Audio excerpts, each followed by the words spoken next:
What is up everyone, Movie back again with another Blu-ray and 4K update. This is just me showing off all the movies I've bought over the past few weeks.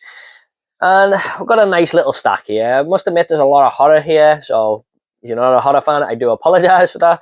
But let's just get into it now. You know how these movies work. Now I have shown this one on the channel already, and I think a lot of people picked this one up. And the first thing that I picked up is the 4K box set of Psycho. Now, this is a nice little slipcase here. I've never actually seen Arrow do this with these slipcases before on the box sets, which is very nice.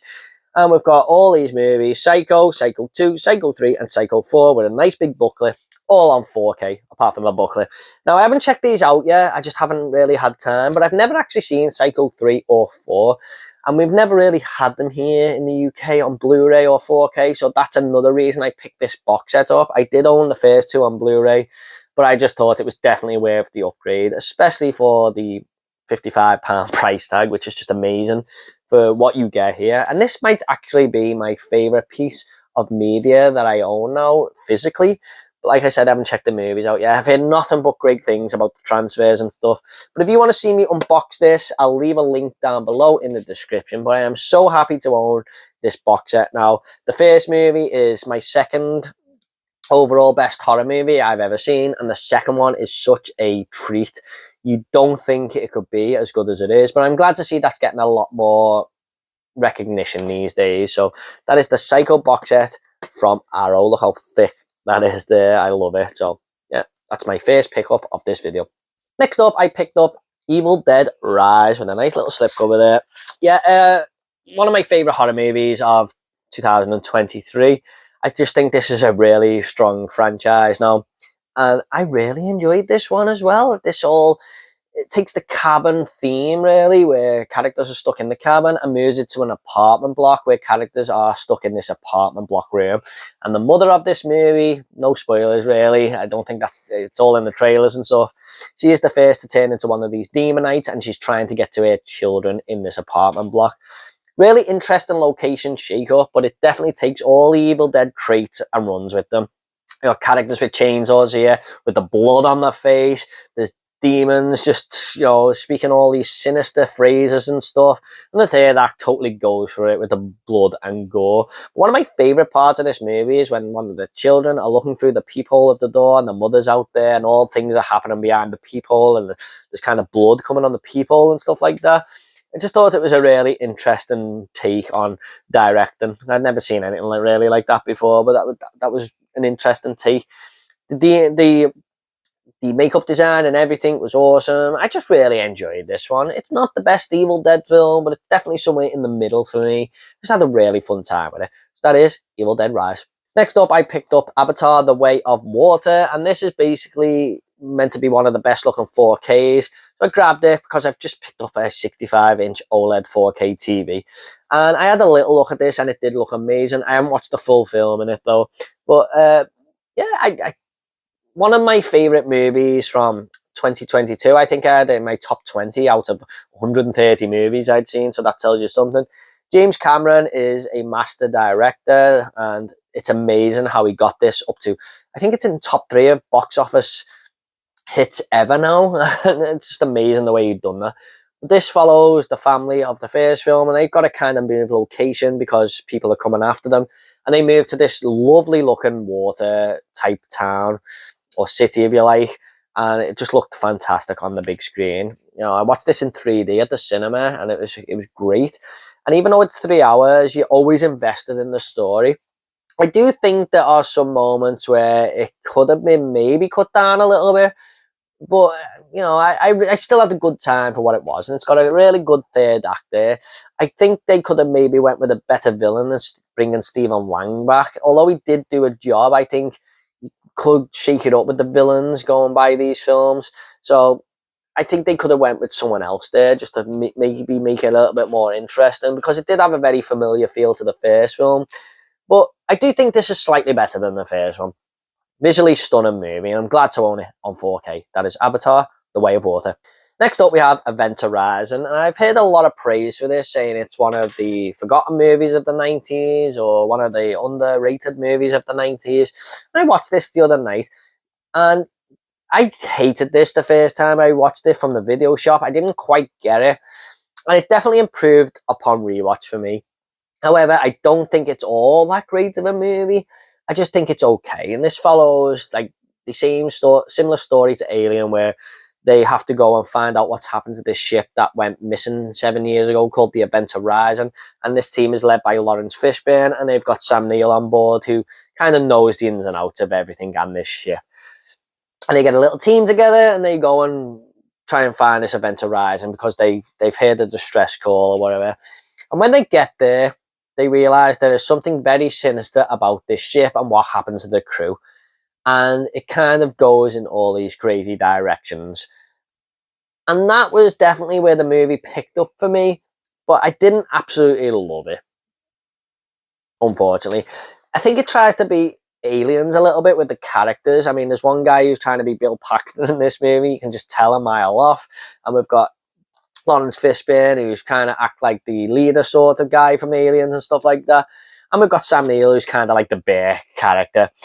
But it's a watchable movie. I enjoyed it, and it was an interesting take on what happened to this ship once they get there. And you can tell that this was really wanted to go for it. This was meant to be a way more violent movie than it turned out to be, but they were told to cut it down. And I think that footage is lost now.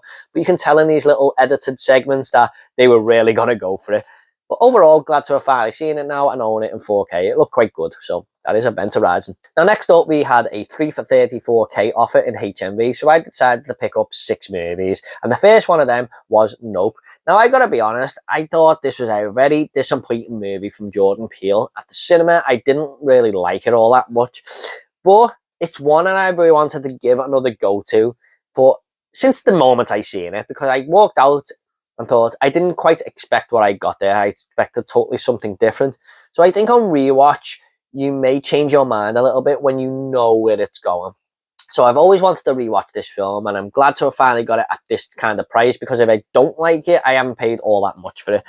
But Jordan Peele, for me, look, I do think he's a little bit of an overrated director. Get Out was a movie that I thought was very predictable. I knew where it was going after 30 minutes.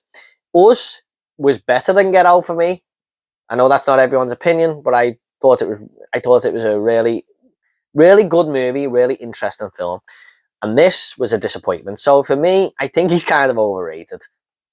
But I want to give this another go, definitely. Keke Palmer was definitely a fun character in this. The whole chimpanzee type story going on here, the subplot, that just did not make sense to me whatsoever. Maybe upon rewatch it will, but I was like, why is this in this movie? Who knows? But I've heard this looks great on 4K, and I'm looking forward to watching this on my OLED TV. So maybe that'll enhance this experience a little bit for me. That is Nope. Next up, we have Knock at the Cabin. Definitely one of my favourite movies of 2023 so far. I know a lot of people are a little bit disappointed with this because the ending didn't throw that big twist ending in, but I couldn't kind of stop thinking about this movie when I left the cinema. And me and my wife talked about it all night, going, how good was that film? It was just so interesting, wasn't it?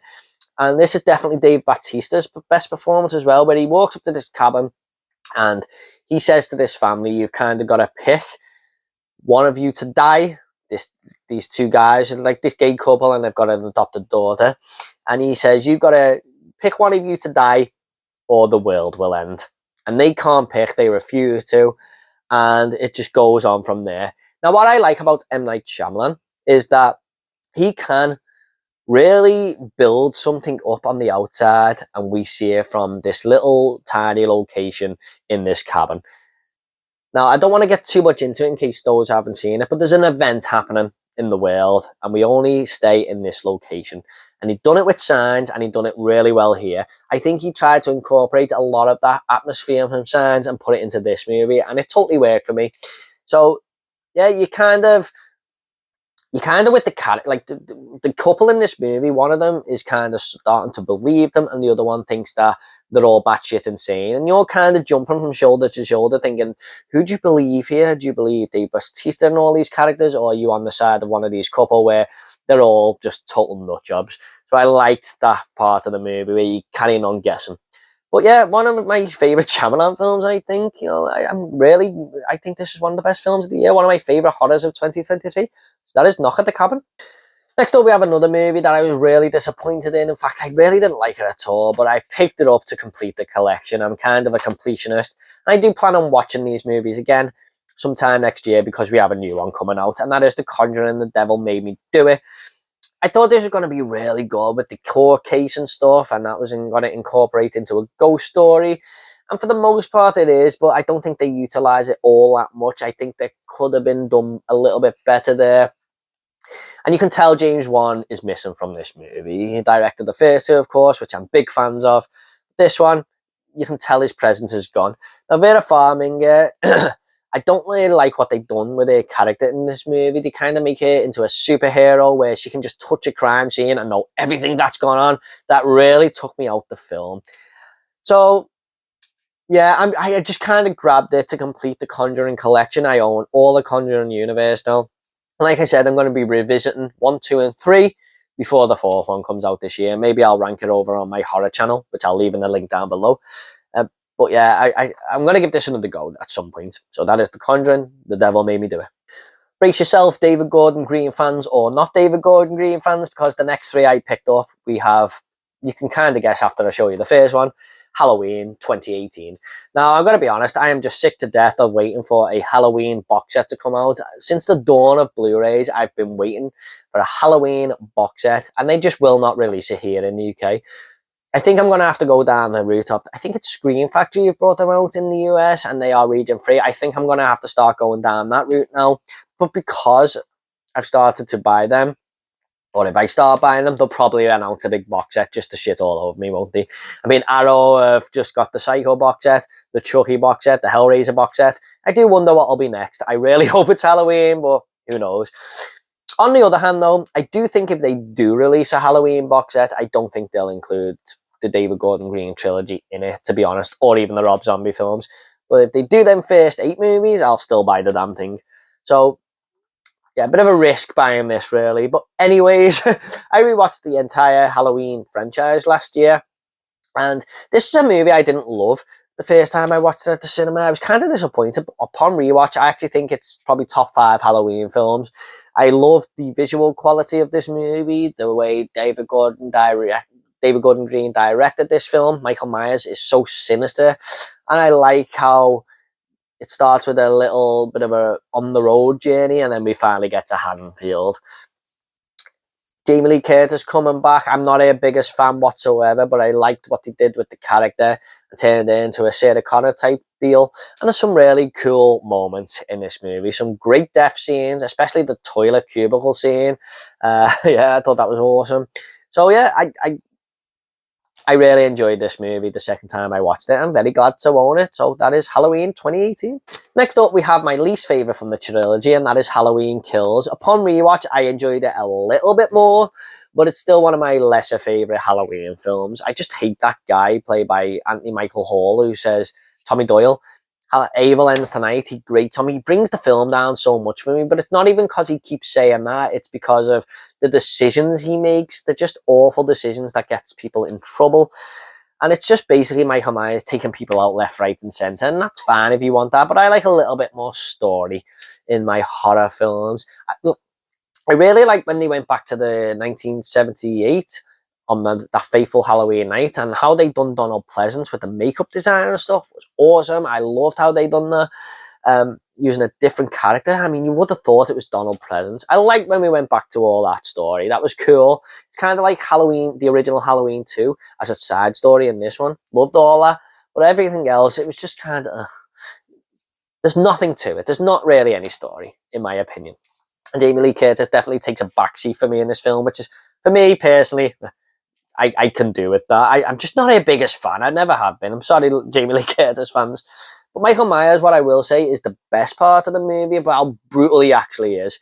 But I just wish it wasn't kill, kill, kill. I wish there was something a little bit more. That is Halloween Kills. Next up, we have Halloween Ends. Everyone and his dog seem to hate this movie. I only heard of a handful of people who actually like this film. It's the only one that came with a slipcover. But... oh well, I'm not really that bothered about slipcovers, but it would be nice to have all 3 of them with the slipcovers. Yeah, I quite enjoyed this film. Now, you got to take it from my point of view. I watched the entire Halloween franchise within a month, virtually one every other night. And when the movies give you something a little bit different, you really do appreciate it. Rob Zombie's Halloween 2 for me was one I really, really enjoyed. And I really enjoyed this. I loved this different take on the tale of Michael Myers. I mean, you could just have Michael Myers coming back and killing everyone again, just like he did in 2018 and Halloween and Kills. But no, we went with something different here with the character of Corey. When that first opening scene happened, I was kind of blown away, thinking, oh, this is different. I like it. And don't get me wrong, this movie has its problems with Corey. Basically, there's not really much of a character arc. I mean, they didn't build him up in the previous films or anything. His arc just kind of goes nowhere there. Michael Myers, yes, I know he's not in the movie all that long, but I just like this interesting take. It was kind of like a Halloween story within the Halloween universe, and Michael Myers slowly comes into it. And I appreciated it, man. I enjoyed this. I really did. And out of all these three movies, the one I'm wanting to rewatch again the most is this one, because I've only actually seen this once. I've seen the other two there twice. I'm glad to own this little trilogy now, and I'm sorry if you're not a fan of this movie, but I really enjoyed it. That is Halloween Ends. Next up, we have a film from 88 Films that I've never seen, and that is Vigilante. I heard Alan Scouser talk highly of this in one of his reviews, and I've heard other people say that this is a good movie as well. I think it's like I think people get away with killing his daughter or raping his daughter or something, I think. And he just goes off the rails and goes after them. A revenge flick. But yeah, from the 80s and stuff. So I'm kind of looking forward to this one. I think it'll be a lot of fun. So that is Vigilante.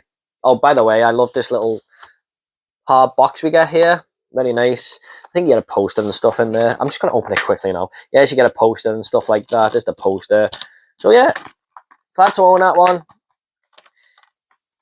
From 88 Films, who are just killing it at the minute, that is Vigilante. Next up, we got a film which I watched in my friend's house years ago, and we had such a fun time with it. But I only ever actually watched half the film, so I've never actually sat there and watched the entire movie, and it is 3 hours long. And that is It's a Mad, Mad, Mad, Mad World from Criterion. Yeah, this is basically just a bunch of characters who are all trying to race to this one location, kind of like the movie Rat Race. I think that might have been a remake of this one. And all the characters are insane and so wacky, and it's just a really, really fun time. I remember this moment where 3 characters are fighting in a house, 2 against 1, and the house is kind of falling down as they're fighting and stuff. I thought that was really fun. Got a great cast in there, like who are all famous people from the 60s and stuff like that. And yeah, I just remember this being a really fun film. I can't wait to sit down when I get the time and watch the whole damn thing. I just think I'll really have a fun time with it. So that is, It's a Mad, Mad, Mad, Mad World. Next up, I picked up a film I'm yet to see, but I'm getting all of Tobe Hooper's movies on Blu-ray because I'm planning on reviewing them all and ranking them at the end of my horror channel. I've already reviewed Eaten Alive. Like I said, I'll leave the horror channel down below. But that is The Funhouse, and this was recommissioned by Arrow. They kind of brought it out again because it went out of print, and they used this artwork, but I've swapped it round to this one. I just think that's a little bit better. And this only came out last week.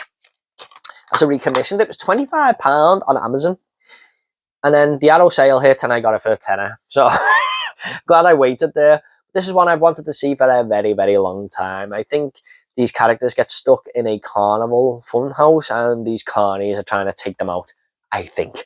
But looking forward to check this one out from Tobe Hooper, one of the biggest masters of horror out there, one of the best horror directors, isn't he, or well thought of horror directors.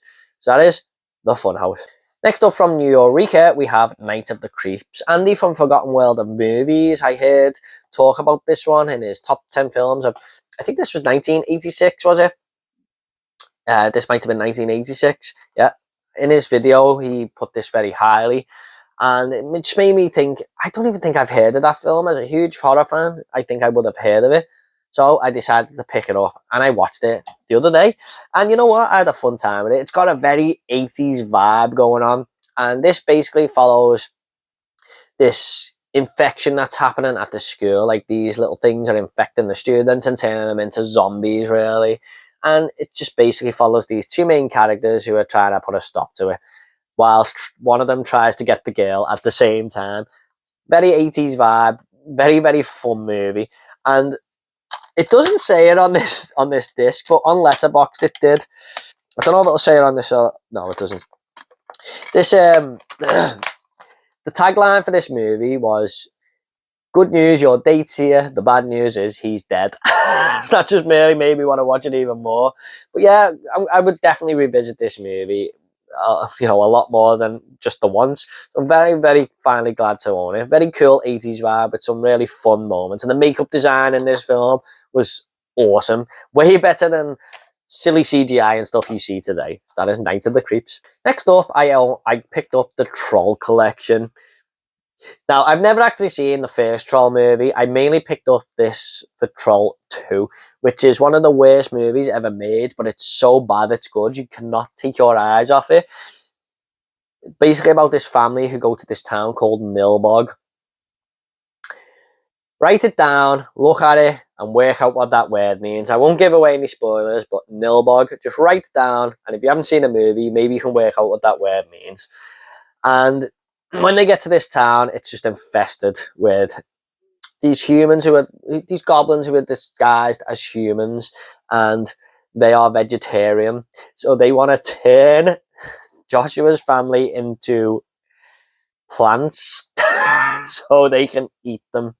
And the way they want to turn them into plants is feed them this food, which is green. Yeah, it's just an absolutely batshit insane movie. It's got some of the worst acting I have ever seen in it. Holly Waits, my God, she is one of the most dreadful horror movie characters ever. It's absolutely awful, but you will just have such a fun time if you watch it. It's totally unrelated to the first film, I believe.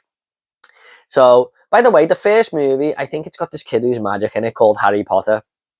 I don't know if J.K. Rowling took inspiration from that or whatever, but I'll have to check that movie out. It's also got Best Worst Movie documentary on here, which is a documentary about the second film, which I have seen, and it's a very, very interesting documentary where the father of this film, he didn't know he had this found fame where all people follow this Troll 2 movie, and it's got a cult following, and he gets so involved in it, and by the end, he's just kind of just drained by it all. But yeah, glad to finally own Troll 2 in this collection. This is definitely one to have round with your friends, have a few beers or whatever, or get high or whatever you want to do, and just laugh your ass off, because it is that hilariously bad. So yeah, that is Troll 2, or the Troll collection, so they say, from Eureka. And finally, we have a little gem from 2022 called Watcher. Mika Monroe basically moves to Romania with her boyfriend or her husband, I can't remember.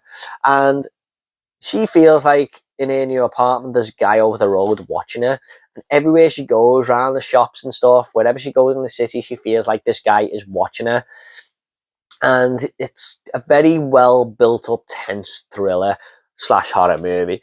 And you know what? I got totally invested in this film. I went to cinema on my own to watch it. There was hardly anyone there, and I just got totally lost in this movie. Mika Monroe is such a good actress. She puts in a great performance here, and you kind of attach yourself to her character, and it's just very interesting. You kind of want to know what's going on with this guy over the road. I think there's murders happening as well around the city, which makes it a little bit more darker and her a little bit more creeped out as to what's happening.